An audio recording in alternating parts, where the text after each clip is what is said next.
บ้านของน้องอยู่แห่งหนใดอยากจะไปเยี่ยมเยือนจากทีน้องอยู่ที่ใดนอกวันซีบีอยู่ห่างจากนี้อีกจากกี่ไม้บ้านของน้องคงจะสวยงามอยากเดินตามแม่คนงามสร้างไว้ถ้าบ่รังเกียจอันนี้ภูมิใจจะตามน้องไปเยี่ยมเยือนเรือนน้อง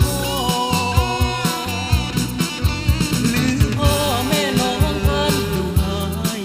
น้องจึงเปลี่ยนกายบ่หันมาแลขอน้องลูกตอบด้วยใจแท้เห็นใจอ้ายแด่นะแม่คนสวยบ้านของน้องอยู่กันจักกี่คน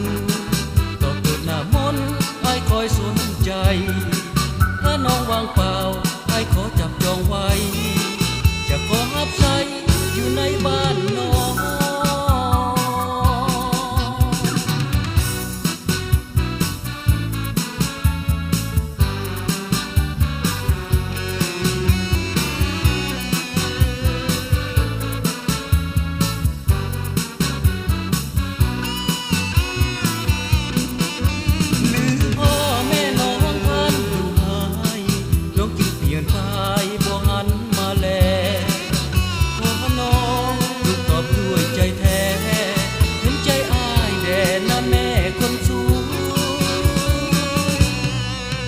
บ้านของน้องอยู่กันจักกี่คน